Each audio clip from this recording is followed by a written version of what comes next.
Infinity Nikki, the coziest open world game, is full of sights to see, characters to meet, and activities to enjoy. So get ready to become the ultimate stylist and prepare for the journey ahead with some helpful tips and tricks.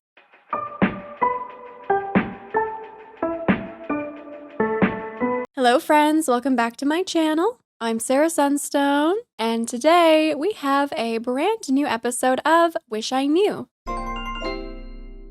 the show where I give you tips, tricks, how-tos, and spill secrets about all of our favorite games.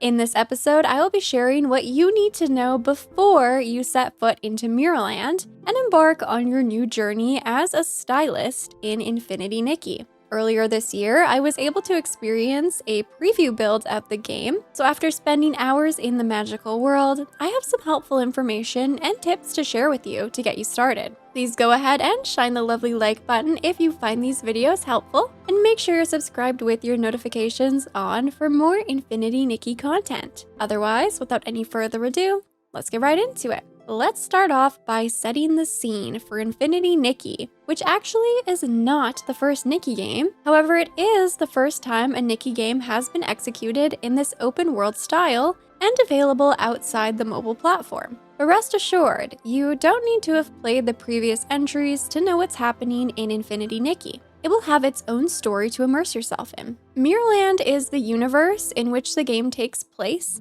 and is comprised of numerous different regions. So far, we've been introduced to Florowish, which is the main town, along with the nearby Breezy Meadows. Then we have Stoneville and its abandoned district, along with the Wishing Woods, featuring the Grand Milliwish Tree, with even more regions planned for the future. While the world is incredibly expansive, there's no need to worry, because you will be able to travel around using warp spires, which are unlocked permanently once you first discover them. Then you can teleport to these spires from anywhere, whenever you would like, simply by selecting them on your map. So be sure to activate every warp spire you come across for a quicker return. Also, if you want to take in the sights along your journey, but would prefer to move a bit quicker than Nikki's pace on foot, you can opt to rent a whimsical, but keep in mind that this will cost you some bling, which is the world's primary earnable currency. However, it might serve you well to get the hang of controlling the whimsical, because you can enter into some obstacle courses, earn diamonds, and additional bling. Next, let's go over the various types of outfits that you can unlock for free within the game, or at least the ones we know about so far. Central to the game's story, miracle outfits are often called ability outfits because they will grant you with unique powers that will impact your gameplay in a variety of important ways. As such, all of the miracle outfits will be obtained via story progression and require Whim Stars, a special collectible you will find around the world, to unlock their sketches. Once you have the sketch, you can craft each outfit as long as you have the required resources. I suggest that you obtain the first 5 miracle outfits before exploring the world in depth. This includes the floating and purifying outfits, which you'll unlock very early in the story and honestly can't miss, but also the grooming, bug catching, and fishing outfits, so you can collect more resources as you explore, including special Whim Stars. To unlock these 3 outfits, simply continue on with the main story quest line. There are also tons of other free outfits and accessories that you can obtain in the game. There will be shops and market stalls around the world where you can spend your earned bling. You can also find sketches for craftable clothes within fancy chests, and can unlock even more by completing quests and winning styling challenges. One other way to unlock free outfits, which even includes adorable cloaks for Momo, is by exchanging Dew of Inspiration, collected from around the world using your purifying ability, with Kilo the Cadenceborn, who you will first meet in the Memorial Mountains. While some clothing items can be unlocked to wear right away, most free outfits will require you to craft them, which is honestly more than half the fun, in my opinion. This does, however, mean that you will need plenty of resources, so be sure to collect basically everything you see. This includes forageables, bugs, fish, animal materials, and even loot from enemies. Also, be sure to explore areas at different times of day and under varying weather conditions, because some things are only available in certain circumstances. If you're struggling to find the specific location of a resource, be sure to open your map and check the collections interface, and it will lead you in the right direction. Now, this tip is a little bit pickier, but there is a specific resource called Collection Insight that you will be given every time you collect something across different categories, depending on the action you're taking. So, for example, there will be insight specifically for catching bugs, insight specifically for foraging. However, this resource has a daily maximum, so this is yet another reason to collect as many resources as possible. You'll use Collection Insight in the Heart of Infinity to unlock additional nodes related to your ability outfits, which can even include new outfit sketches and the ability to collect higher quality resources. You will also unlock more precise tracking for resources on the map once you gather a certain amount of that specific resource. So this can definitely be helpful. Now, as you're exploring and gathering all sorts of resources, there will be lots of platforming challenges to take on. But even if you're new to platforming, Infinity Nikki offers very forgiving yet fun mechanics to enjoy. First of all, you'll have the double jump ability as granted by your floating outfit. And with this outfit, you can of course also float for a generous amount of time, so you can carefully stick your landing. The best way to land your jump is to look down at the ground and spot Nikki's shadow, which will indicate exactly where she will land. She even has a ledge step-up ability, so if you're a little shy on your landing, but close enough, she'll connect the jump for you. I want to also share that even if you're an experienced platformer, you're going to go through a bit of a learning curve with Nikki's mechanics because her default jump is very floaty. I'm personally used to more precision platforming, and so when I first got my hands on Infinity Nikki, it definitely took me some time to get used to it, but once you do get the hang of it, it's actually really fun, and I wouldn't change it. Especially when combined with some of the puzzle mechanics that you'll encounter in the Curio realms. So if you see a little light in the distance, try heading towards it, and it might just open up into an entire doorway where you can earn a whim star. One other quick tip here is do not jump in the water, not even for science. You can wade up to maybe knee deep, but any deeper, Nikki will lose a heart because she does not know how to swim. However, it's not the end of the world because her health does regenerate on its own, so you don't need to worry too much about this. The game does also have a combat-like system where you use Nikki's purifying ability to clear the corruption from a variety of critters. The only tip I have so far for this is to look out for the Esselines that require multiple hits to defeat, because it seems that some drop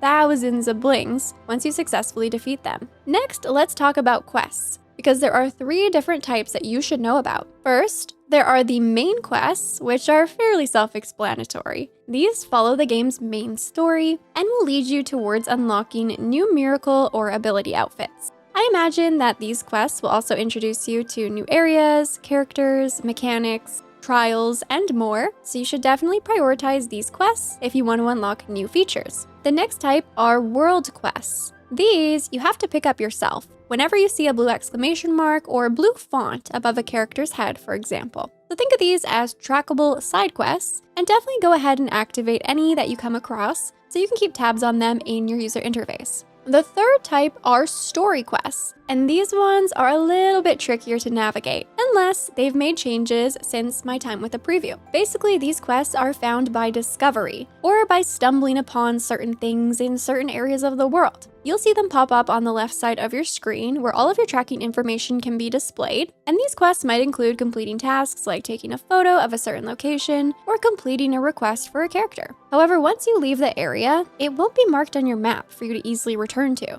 So if you come across one of these story quests and you aren't ready to complete it right away, or you just don't want to, be sure to add a pin for yourself on the map so you remember where exactly it is you need to return to, and save yourself some wandering. Outside of the different quest types, there are many styling challenges to take on, which involve wearing an outfit that fits a certain theme and facing off against characters around Miraland. You will initially be introduced to this gameplay element via the main story, but after completing the initial challenge, the rest will be optional. Every piece of clothing that you collect has a certain rating along the dimensions of elegant, fresh, sweet, sexy, and cool. There will also be sub-themes as you advance, including simple, formal, home, summer, and warm. You'll want to dress to match the theme of the challenge, and all of the clothing you've collected will clearly indicate how many points they're worth within each category. So you can just pick the items that give you the highest score and call it a day. However, don't forget to check pieces from your miracle outfits, which can also be used in the challenges, and for some of the earlier ones, these might offer you the highest scores. To take on these challenges, you'll need to track down the different style factions around Miraland, and if you're successful, you'll earn some pretty valuable rewards for beating them, including sketches, currency, and resources. A little tip for giving your overall score a fairly sizable boost is to equip a Eureka, which you'll unlock naturally in the game. If you haven't seen the game's user interface before, I'm going to let you know right now, I'd be surprised if you don't find yourself overwhelmed. There are a lot of different compendiums, tools, pages, and more to explore. While we can totally go into this much further in a future video, my main tip for now is that if you're ever looking for a certain page that you just can't seem to find, first of all, if it's related to a quest, you can be directed to it from your quest tab, but if it isn't, check your Pair Pal first, which is a handy device that you'll be given when you officially join the Stylist Guild in early game. Basically, everything should be found in your Pair Pal, so look through the interface here if you can't seem to find the page that you're looking for. I also highly recommend frequently checking your courses pages specifically, which is essentially an in-game achievement system. So as you collect various resources, craft different pieces of clothing, and basically just play the game, you'll unlock these different achievements and will be rewarded. However, you do have to go in and claim these rewards for yourself, so check back often. The other thing you do not want to miss doing are your daily wishes, which are indicated by the cute little jar icon. These refresh every real-world day, and you'll need to do these to increase your stylist level. At specific points in the game's story, you'll actually need to be at a certain level to progress the main quests, so be sure to do your daily wishes every day to avoid blocking your progression.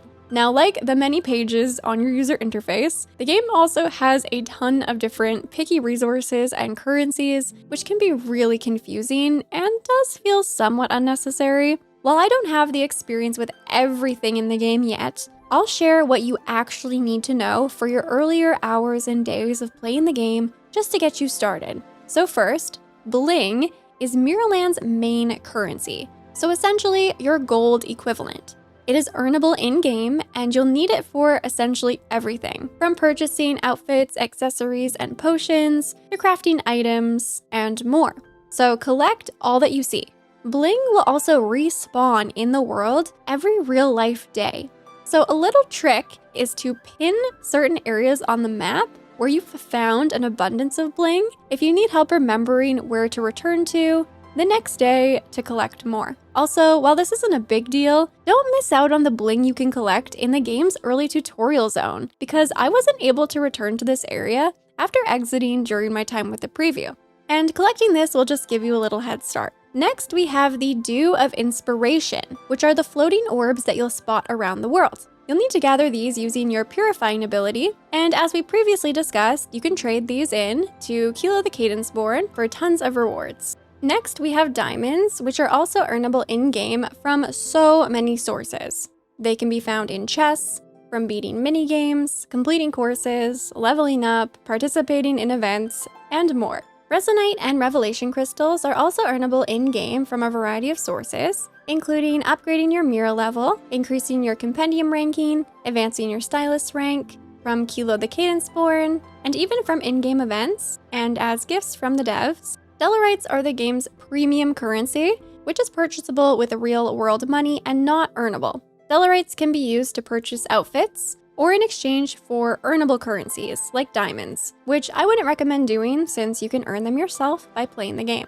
I also highly advise against spending your earned currencies on resources like forageables, bugs, and fish, for example. You can collect these yourself via gameplay, so save your precious currency for things that you cannot pick up around the world, like outfits. Diamonds, Resonite, and Revelation crystals can be used on the resonance banners, which we'll talk about next. So I know there have been a lot of questions and concerns about the game's gacha system, since this is a free-to-play title. If you want to opt out of the gacha entirely, that is completely fine. You can do that and still experience the main story, all of the activities, quests, minigames, trials, curio domains, crafting, fishing, bug catching, so on and so forth. You're not going to be locked out of any meaningful content if you don't want to participate in the gacha and if you don't want to spend any money. However, you can actually opt to use earned currency on the gacha if you'd like to unlock some bonus clothing items, and you don't have to spend a penny. If you'd like to do this and be free to play, here's what you need to know to get started. There are two types of banners, permanent and limited. As the names would suggest, the permanent banners will be available permanently, while the limited banners will only be available for a limited time, with the launch limited banners being available until December 18th. Resonate crystals are the blue crystals that can be used on the permanent banner, while revelation crystals are the pink crystals that can be used on the limited banner. My beginner's tip for this realm of the game is to only pull when you have enough crystals to do a 10 pull, because you will then be guaranteed at least one 4-star or higher piece, and every 20 pulls guarantees a 5-star piece. So this gives you a much better chance at getting some of the featured outfit pieces. You will be given a freebie pull early in the game via the tutorial. Of course, this is the exception where you'll have to do a single pull. Keep in mind that you can receive repeated items. It just comes down to luck. And if you'd like to browse through all the available items on the banners, outside of just the featured outfits, you can do so by checking the details. Now, you can actually use your pink diamonds as well on either of the Resonance banners, with 120 diamonds equaling 1 pull. Again, save up enough diamonds to do 10 pulls at a time.